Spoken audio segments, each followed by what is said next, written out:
What it do, y'all, and welcome back to my channel. So for today's video, I am here to give you guys the foundation roundup that I said I would be giving after my foundation week.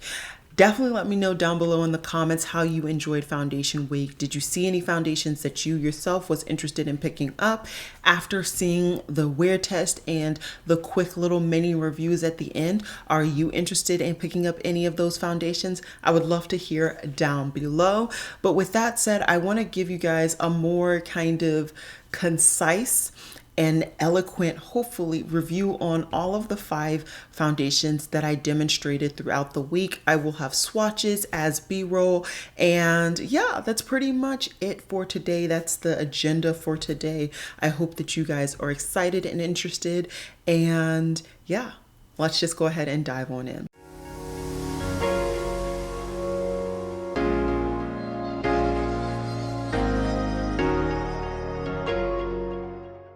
Alrighty, I did not say in the intro, but if you're wondering what's going on with this makeup look, this is November's membership tutorial, and it's kind of more of a chatty get ready with me. It's not a very long get ready with me, but if you are interested, I will have it linked down below. That video will be up before this video because my members pay, and so I really want to make sure I get that video up early. Earlier than this one, but this one will definitely be up on the same day as well. I will be really not getting too much sleep today in preparation for work because I got to get these videos up. But it is okay. I'm just really happy to be able to sit down here and give you guys the content that I was really excited to give you guys. So I'm going to be doing this hopefully as kind of organized as I can. I will be trying to do chapters down below so that if you are interested in having a more concise review on any of the foundations that I actually talked about this week, that will be down below and you can just click through to get the more information that you were interested in. I'm not going to belabor all of the topics on like what was going on with all of these foundations. What I will do is run down, of course, the foundation's claims, and I will talk about whether I saw those claims in my application and stuff like that. So I think we have talked more than enough. Let's just go ahead and dive on in with the first foundation that I talked about this foundation week, and this is the Huda Beauty Easy Blur Natural Airbrush Foundation with niacinamide. Now this retails for $37 and you do get 1 fluid ounce or 30 milliliters. If you forgot, let me give you guys the highlights on this product. This product touts to have a natural finish. It is a liquid formula, cruelty free. Of course, one of the highlighted ingredients is niacinamide. It is fragrance free and it's supposed to have medium coverage. They tout stating that this is a weightless medium to buildable coverage foundation that is non-comedogenic and ultra blurring for an airbrushed finish. And let's talk about all of the claims that they actually say. As far as its natural finish claim, I would say that this is actually, in my opinion, slightly madder than a natural finish. In my opinion, a natural finish is one in which you actually have to kind of squint to see if it's their skin or not. And this is definitely a drier finish than I would say appears to be more skin-like. There is definitely a difference, in my opinion, between a natural finish and a satin. A satin, you look glowy and you look like you have like some oil on your skin, whereas a natural, like I said, it looks like actual skin. And I find that this is as natural as I'm sure Huda Beauty can get, but it definitely to me is madder than a natural finish. Of course, it's a liquid formulation. I'm not gonna argue on the cruelty-free status. That's not something that I've ever really gotten into. Niacinamide, they say they have it in there. I'm sure it's in there. Fragrance free, it actually is definitely fragrance free, so I do say that. And I do agree that this is a medium coverage. If you saw the applications of this product on my skin, once I applied one even layer, I did still see my 2 zones of hyperpigmentation, and I do find, as it said, that it is buildable. That said, I think that buildability I wouldn't necessarily say it builds to full. I would say it builds to a higher medium coverage, because I never really got to the point where those two zones of hyperpigmentation were completely blanked out. As far as the actual wear and all of that, I think that this wore really, really beautifully. I think that this is a really great product, as it said, for blurring your pores. I felt like my skin looked flawless every time I wear this on my footage. And in this zone right here, where I do have pores, as do most people, I felt like this really did a good job at blurring it. So overall, I really do like this foundation. Once again, I have this in the shade Peanut Butter Cup 455R, and I would definitely say that this is something that if you are combination and oily, it's good to go. Normal, I think it's good to go too. I think this might be even appropriate for people who are dry. I don't think that this is too matte for people who are dry. What I would say though is to make sure you really moisturize those dry zones on your skin to make sure that the blurring properties do not cake up in those zones. Because I have seen in the past, because I've had like dry patches, that if I really wanted to use a blurring like primer, for instance, and I was dry in that zone, it got really cakey and it balled up sometimes, and it just did not look very flattering. So overall, in any type of application of makeup, I always say make sure that your skin is nicely moisturized and prepped. And I would say that if you are dry, make sure you prep your skin before you use this. Coming in on the second day for foundation week, I decided to test out the Sigma's Hydro Tint. In this tint, this is a $39 retail, although currently it is on sale for $35 on the Sigma website. They have 6 different shades, if I did not say, I believe I said in the original review, and this does give you 1.12 fluid ounces or 33 milliliters of product. Now diving into the actual description of this product, they say discover the perfect balance between skincare and makeup with our skin perfecting hydro tints. The ultra smooth formula provides the hydrating boost of a moisturizer and a lightweight buildable coverage of a liquid formulation or of a liquid foundation, allowing you to customize your look from sheer to medium coverage, formulated with nourishing ingredients like hyaluronic acid, vitamin E, plant-derived squalene, and niacinamide. This hydrating skin tint provides a dewy, natural-looking finish.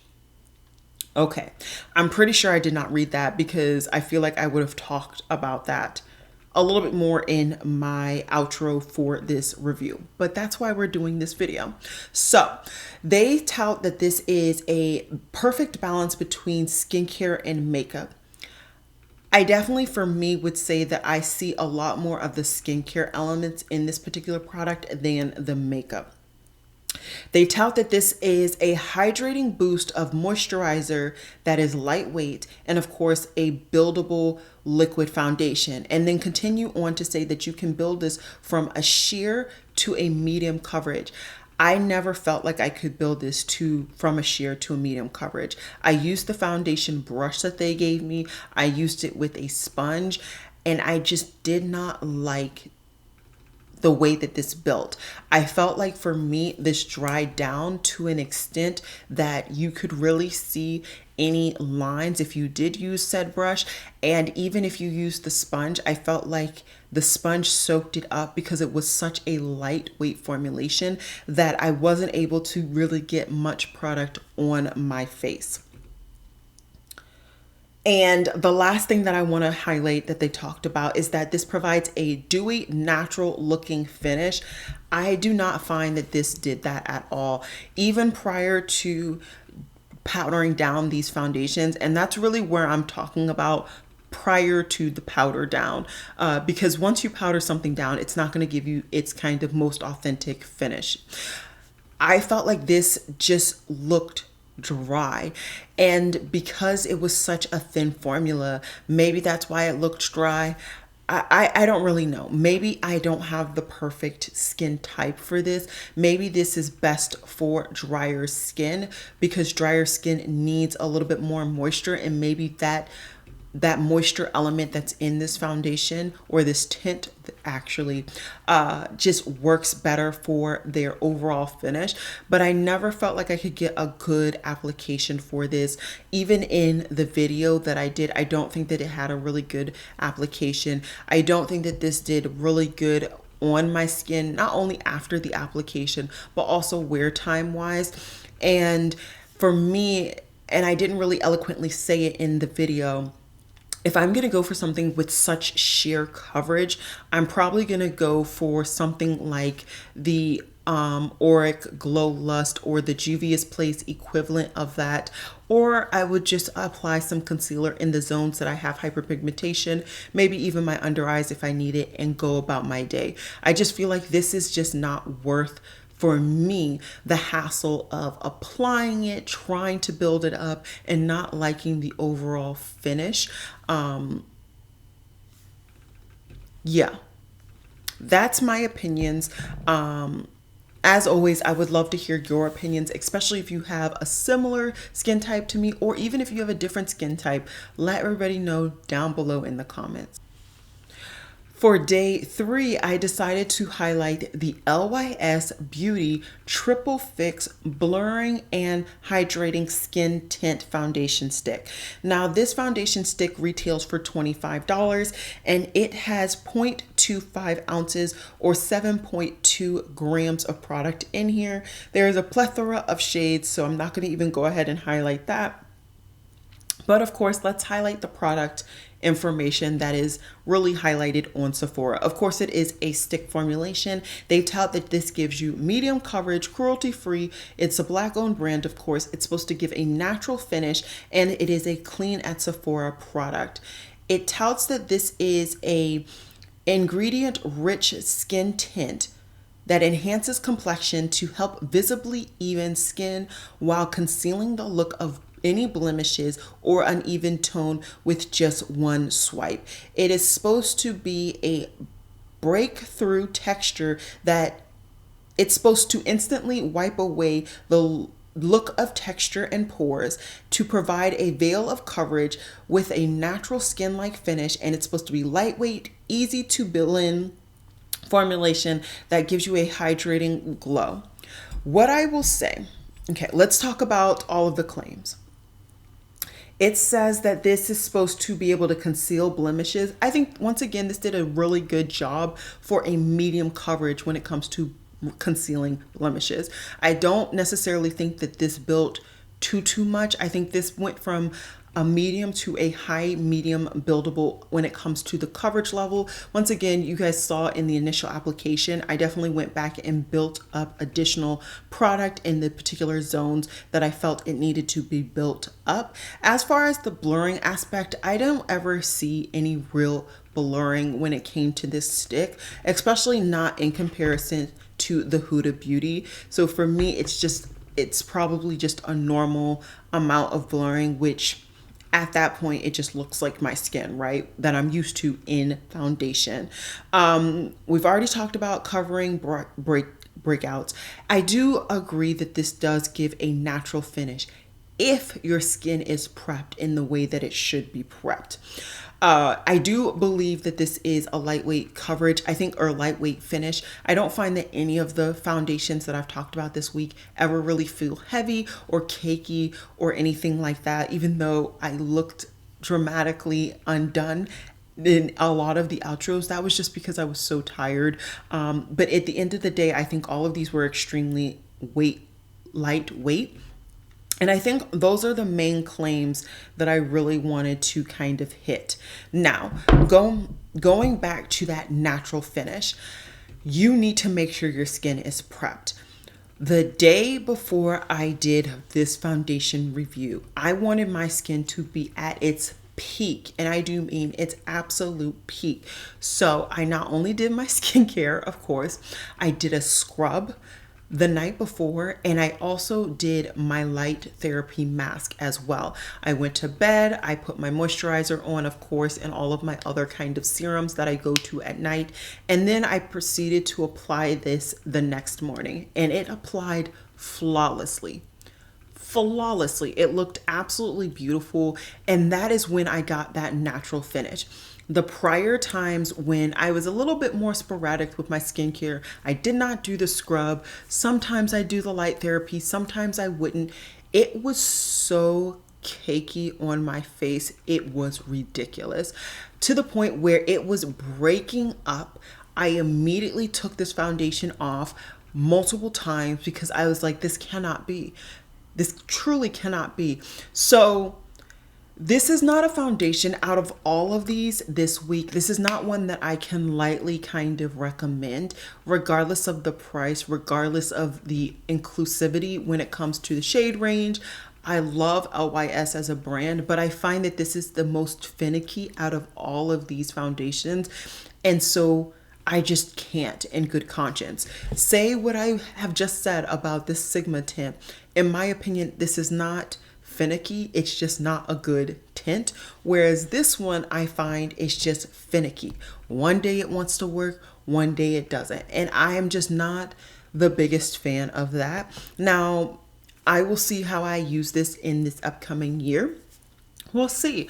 But I just wanted to make sure to highlight the fact that for me, I have found the only times that this works great is when my skin is at its peak and ultimate kind of conditioning.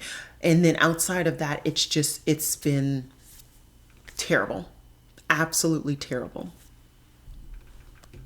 And I completely forgot to give you guys shades. I'm so sorry. I know I put them down below, but just to double back, the shade in the tint that I have is 5, and then the shade in the stick from LYS is DN3. Alrighty, so day number 4, I brought you guys the One Size Turn Up the Base Full Beat Waterproof Liquid Foundation. This foundation retails for $44, and in it you get 1 fluid ounce or 30 milliliters. I have this in the shade Dark Deep 25N, and let's dive into the highlighted features. This touts to be full coverage, matte finish, waterproof, long wearing, vegan, and a liquid formulation. It's supposed to, of course, be that long wear, weightless, sweat-proof formulation that is formulated with 16 ingredients that gives you that full coverage, maximum comfort with visible blur, and it's supposed to smooth without clogging your pores. It's supposed to be weightless, and it's supposed to be that soft matte finish that hugs your skin all day, and once again that non-comedogenic situation for sensitive skin. Let's talk about how I feel.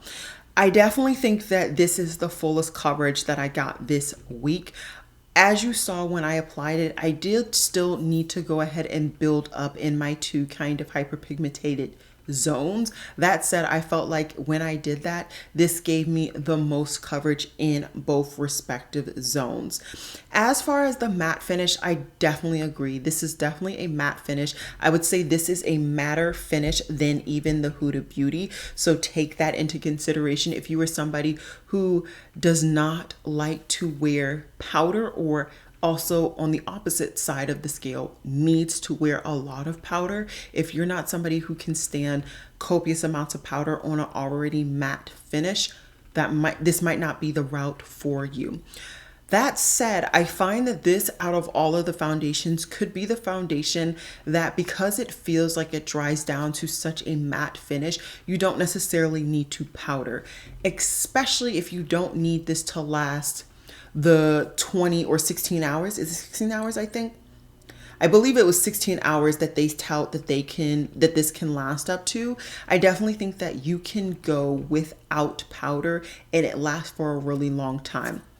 As you saw in my video, what I felt is that as the day went on, my oil started to kind of peek through, and then this started to get towards the type of finish that I prefer, which is more skin-like to satin, where it looked a little bit more comfortable. And I wouldn't say it necessarily ever felt uncomfortable, because this definitely is a lightweight foundation, but because I am not used to wearing such matte finishes, I felt like this was a little bit suffocating for me.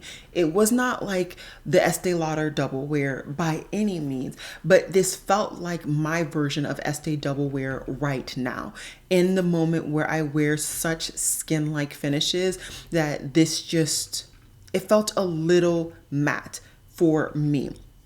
I already hit on the coverage. I already hit on the weightless effect.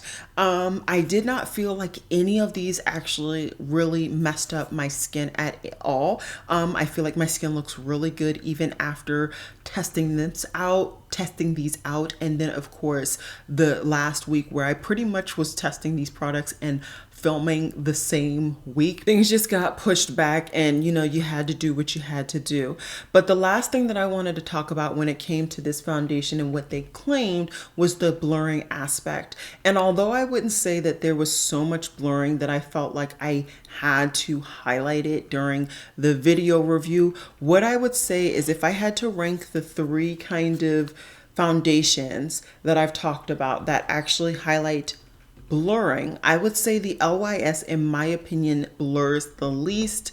The One Size blurs like kind of a medium amount, and then the Huda Beauty has the most blurring. So if you are somebody who just needs a little bit of blurring, or you don't want too much because you don't want to look like you have a filter on, but you want a little bit because you don't want people to really see your pores, and you're okay with a full coverage, and maybe you don't want to powder because you have drier skin, but you do like a more matte finish, this would be the route to go. So I definitely think that there is a foundation here for everybody based on what I see and what I've seen in my wear time and all of that.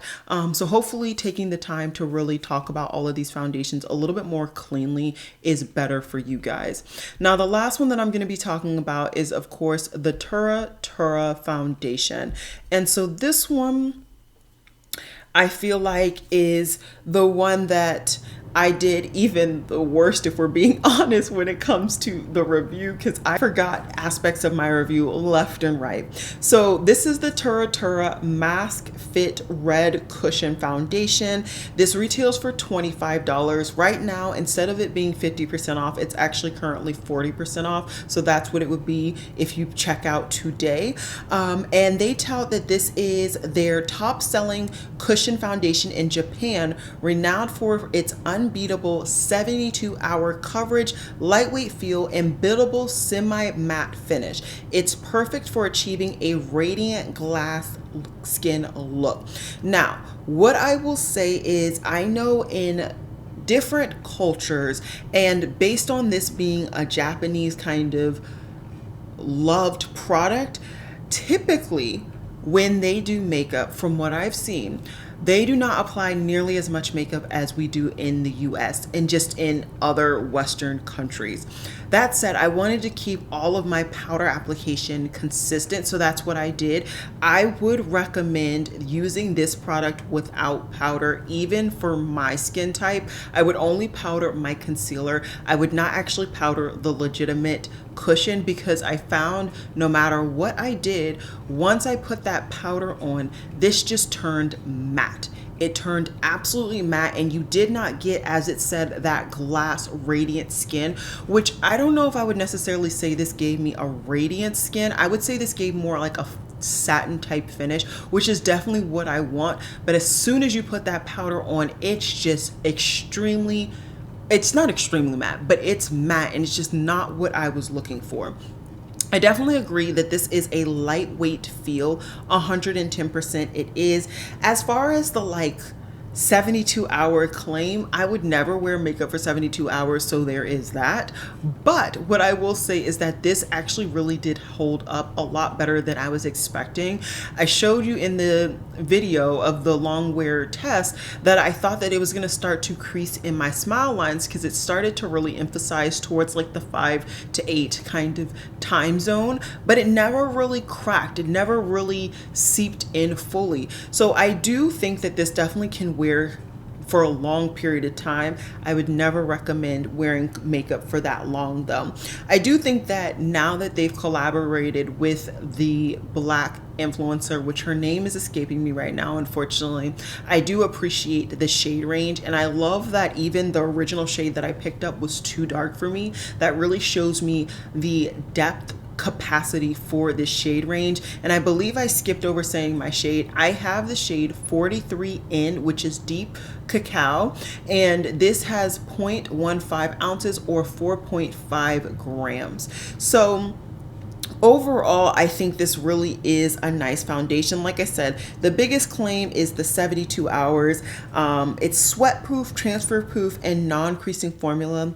The sweat proof and the transfer proof I did not actually ever test out, but the non-creasing, I will say I definitely agree. It never actually fully creased. It just kind of began to seep, if that makes sense.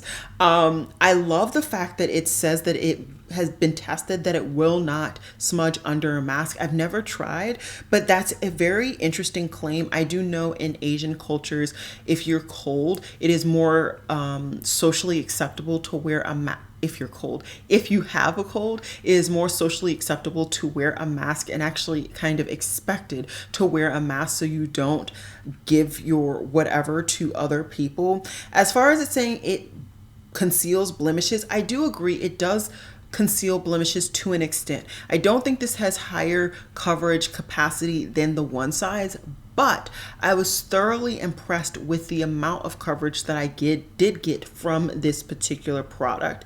As far as its airbrushed skin claim, I don't know if I would say it was airbrushed, but I definitely do say that this gives the most coverage that I've seen, and it's really, really pretty overall.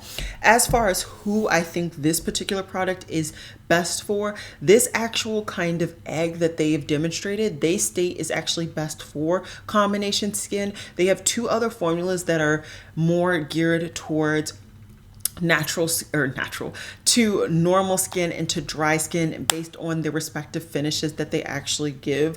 This was just the type of coverage and the skin finish that I wanted, and it just so happened to be geared towards my skin type as well. I don't know if I said at the beginning of this video, which I apologize if I did not, I have combination oily skin. I am oily in the middle of my skin and I am normal on the perimeter.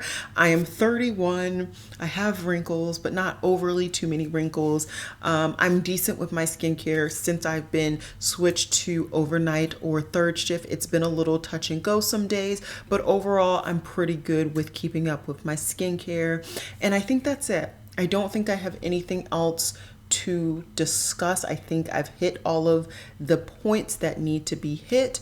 If there's any questions after this video, please don't hesitate to go ahead and put them down below in the comments section. I would love it if you go ahead and give this video a huge thumbs up because you liked it. If you didn't, go ahead and give this video a thumbs down. If you enjoyed this video, enjoyed this week, and enjoying my content lately, and you keep coming back and you haven't already hit the subscribe button, I would love if you go ahead and hit that button. And with that said, I think that's it. I'll see you guys tomorrow because tomorrow is December 1st and the beginning of Swagmas. So I'll see y'all then. Bye guys.